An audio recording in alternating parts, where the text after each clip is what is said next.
Welcome to Peter and Ruffy's Football Show on Monday night. It is a two-part special, and I'm delighted that joining Alan Ruff and myself is a Lisbon Lion and a legend as well. Bertie Auld is our guest in the studio, and we'll be talking to Bertie about all things football, not only his own career, but of course we'll look ahead to that second leg in the San Siro. It's Inter Milan against Celtic. We'll get his thoughts on last Thursday's match, what he thinks Ronnie Dyler should do, and we'll also have a few memories, and we reunite Alan Ruff with his old boss. So there's a few tales to tell.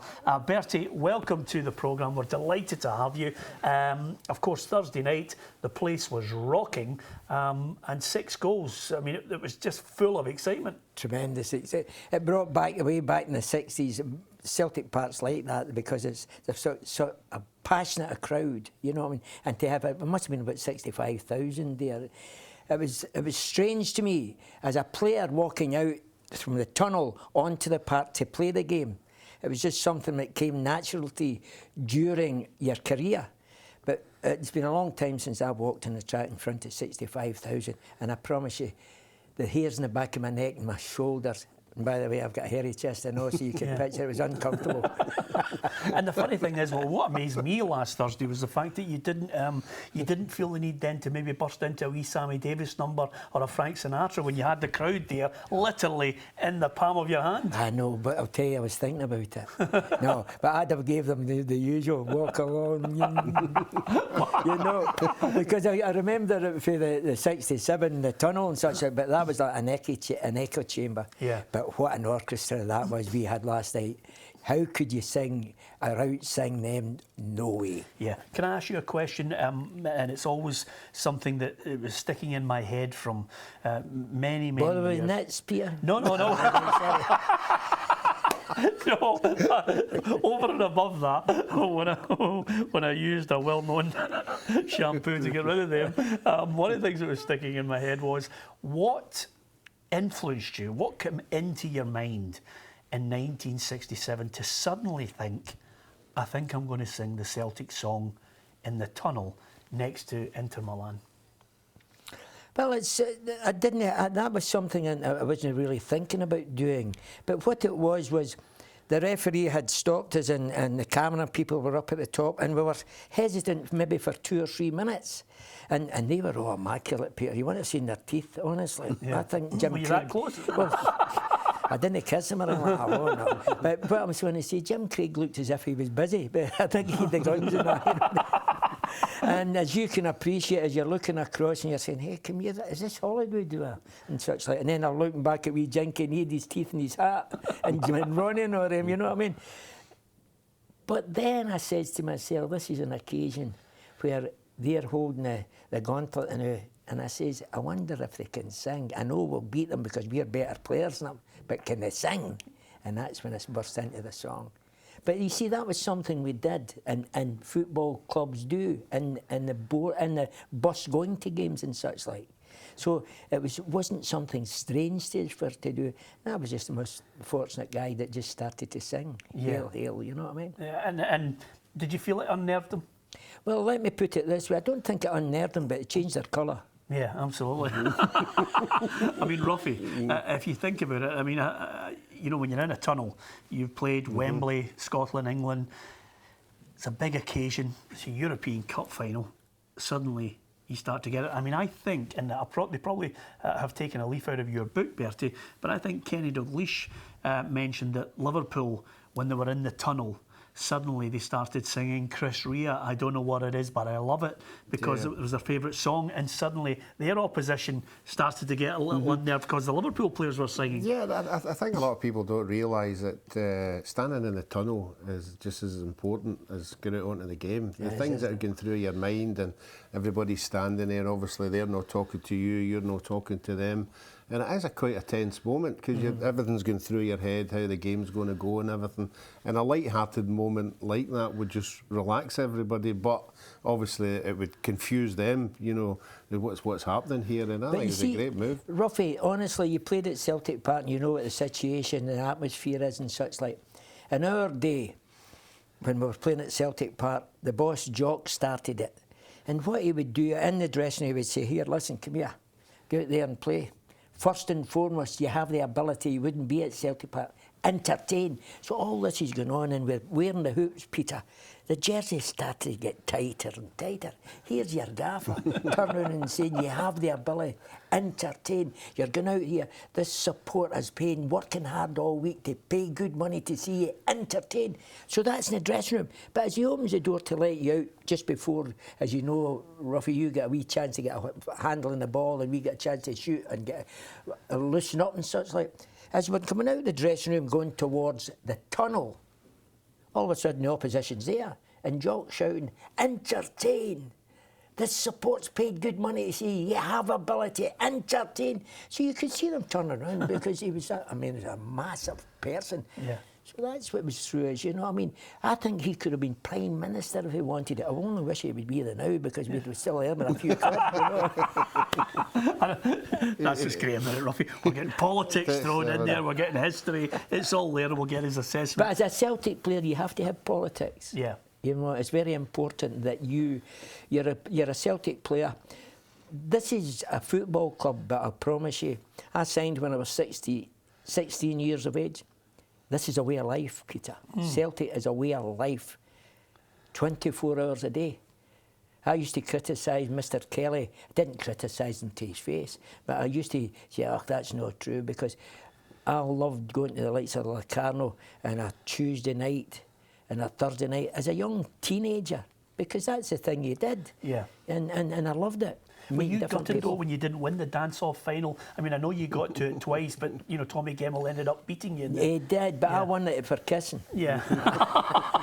But it's a good point he makes, because I think that's why you're saying it's a way of life, and when you've been brought up in it, you know, I think that's why when players come from other clubs, it takes them.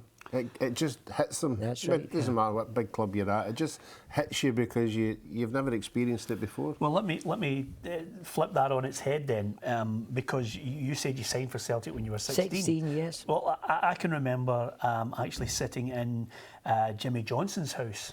I was doing an interview for STV, and Jimmy was sitting in the house, and we were reflecting on his career. And he said to me, you know, it was great, it was your life, just exactly what you said. And then he said, you know, but the hardest part for me was when Jock Stein said, you know, it's over, that's it. And Jimmy and I were sitting talking, and he's, you know, almost reduced to tears, you know, recalling the day when he walked out into the car park. I was in Celtic Park that day when it happened. Yeah. But I was already been transferred. I got a free and went to Hibs. And I was at Celtic Park for some reason or other. And you know what happened, Peter? Jimmy and I were very, very close, and closer nearly later in life, you know what I mean? And he passed by me as if I wasn't there, and he ran. I actually ran out the doors. Never spoke to anybody. Yeah. So that's how hard it hit him. Well, how did it hit you then? Because you left Celtic, you know, before the. I think everybody knows. Ruffy will tell you this, because goalkeeper's a very difficult job. Everybody knows. Big Jock used to say to me before I went on to the park, in case I was going to get sent off, he says, Bert, see if count to 10 before you get up. But at one time, this is not kidding, I'd be up at 3-1 to kick somebody. No, seriously, you've either got that, Peter, or you've not. You know that, Ruffy, isn't it? You need to have that. I knew it when I was still sitting in my backside when I was counting to 40. So, you know what I mean? You know, nobody needs to tell you when it's time.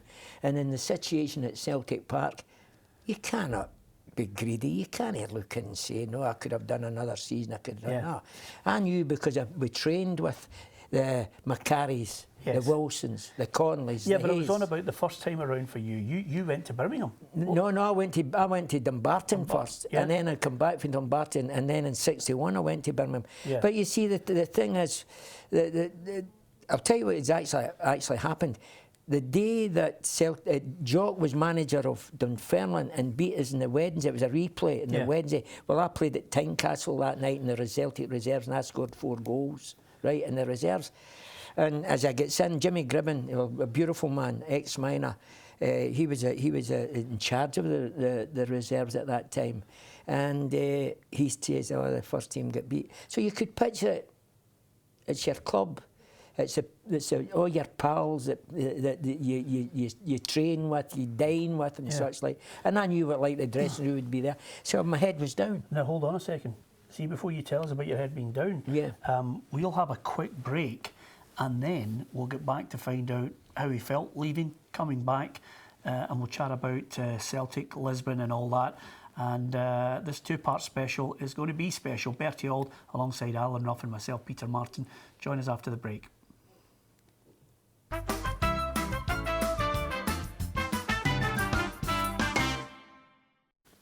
Welcome back to Peter and Ruffy's Football Show. I know you won't believe it, but Alan Ruff is reunited with his old boss, Bertie Auld. The Lisbon Lion, before the break, was telling us his head was down.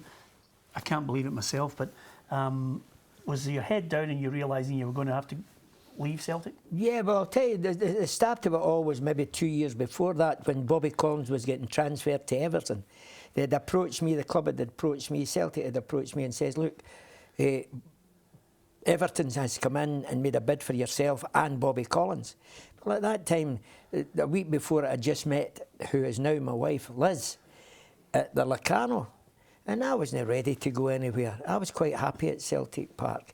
But what I should have realised was whenever the club was saying they've accepted, you were ready to go. They had been prepared to take the financial bit and go. But I never thought anymore. I didn't go. I just refused to go. The furthest I had been away from my man Dan, the family, all my brothers and sisters, was Girvan, and that's where my mother came from. And when he says Everton was there, I'm saying, where's Everton? You know what I mean? Can you get that in a tram? Or, you know what I mean? No, I says, I'm not going. And the tragedy about it was the most beautiful person in the world that said it to me was Jimmy McGrory, who would never, ever, ever, ever put you in the wrong. So as you can appreciate. So we played Hearts at Tynecastle in the reserves, and after the game, Jimmy Gribben says that the first team got beat. So you can appreciate, doesn't matter, Alan, you know that better than them. Whenever you get beat, your head goes down because you feel for everybody. They're part of you. You go out and train with them, you dine with them, you go to parties with them. They're part of you, they're part of your life, you're part of your family. And I was in and my head was down because I'd played in the team and such like. I played in every round of the 7-1 final and got dropped in the final. Nearly Mockin came in my place. That was the only change. Rightly so, because he was a far superior player than me at the time, and he was a beautiful man, and him and I became very, very close. So anyway, in the dressing room at Tynecastle, and my head, I was trying to get the boots off, and all of a sudden, the dressing room door opened, and this massive guy came with this Crombie coat, tie belt, that moustache, and I'm looking, and Jimmy Gribben, you know, Jimmy Gribben, that never happens, does it? And you've never seen strangers coming into your dressing room. But I didn't even notice him. And he come right over and he says, I want to sign you. I want you to come and play in front of my fans. I want you to meet my directors, this massive guy. And I'm looking up, I didn't have a clue who it was. He says, I'm coming to Celtic Park tomorrow to make an offer for you and see if I can buy you.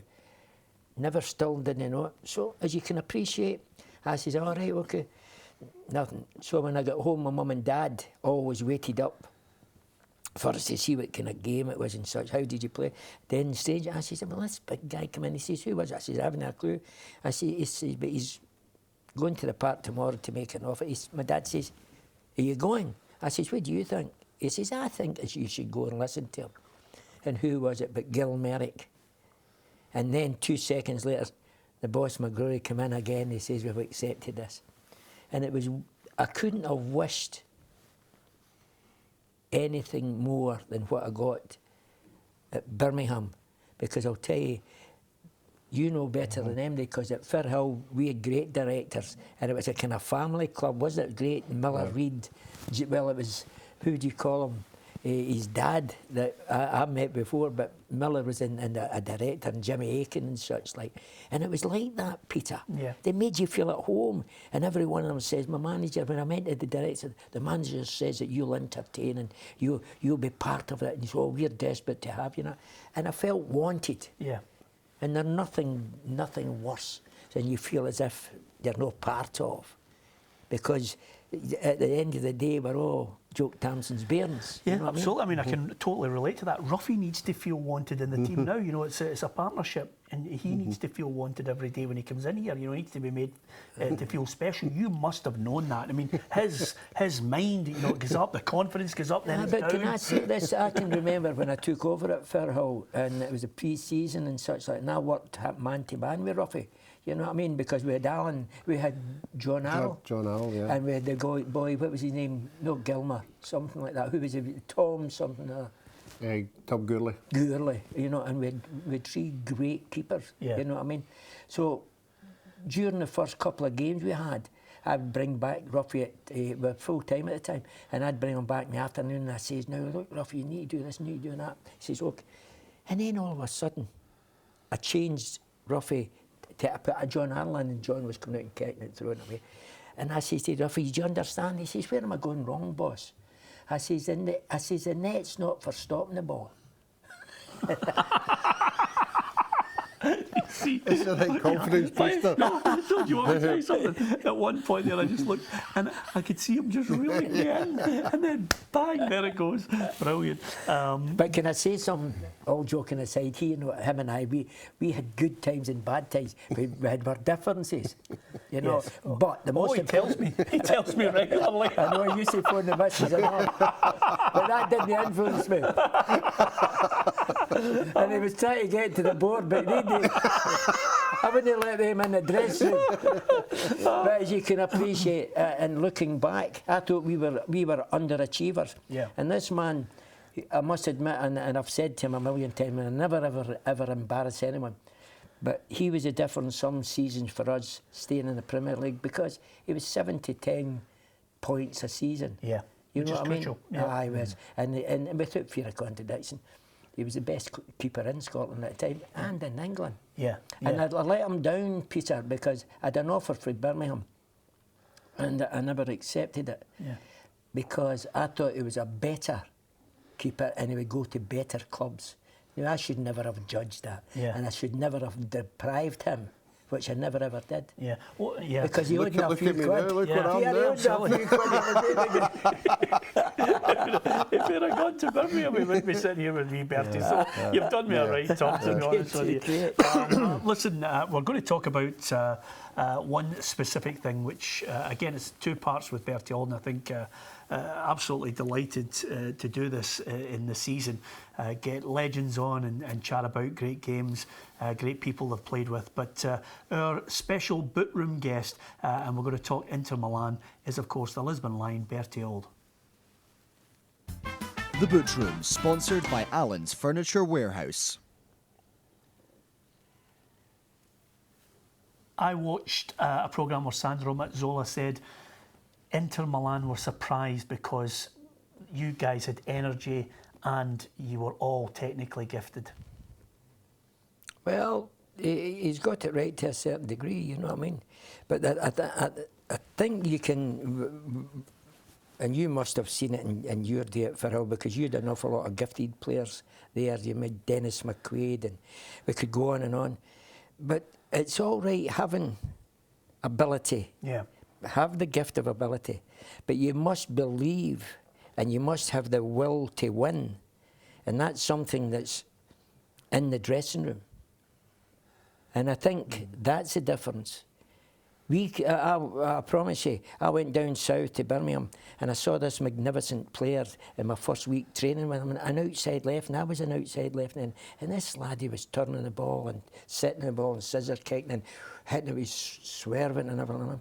I'm saying, what would they sign me for? Yeah. You know what I mean? I just doubt. What would they sign me for? But he couldn't do it in the match days in the first team. You know what I mean? Yeah. What, that day in '67, and you've said that we spoke about the tunnel and everything. What was the dressing room like? What actually sitting in that dressing room, waiting to go out, and obviously Jock's going to do his talk and everything. That must have been an incredible atmosphere in that dressing room. Alan, I promise you, the dressing room that whole season was like a party. It was like, what are we doing tonight? Who are we going? Where are we going? You know what I mean? Because we were that close. It was uncanny that a group of individuals were so close, particularly at a workplace. you know. And that was where we worked from Monday to Friday, and Saturday was our day off. It's a great way I mean, it's an absolutely No, fantastic seriously, way to- and that's what I love. When you went out partying and that, how come that never worked for me when you... But you must remember this, Alan, that we realised what time it was at when we got home. And there's a line that sums it up perfectly. Listen, we talked about Inter Milan. Of course, I want to talk more with Bertie about some of the special players he played with, how he thinks Ronnie Dyla's side will do in the return leg. 3-3, an unbelievable game on Thursday night. So we'll get Bertie's thoughts on that. It's a two-part special with Lisbon Lion Bertie Auld. I hope you're enjoying the chat. And of course, we might even get Bertie's thoughts on Ruffy as a goalkeeper in those days at Partick Thistle. But more to come. Join us tomorrow night if you can, and we'll talk more with Bertie Auld.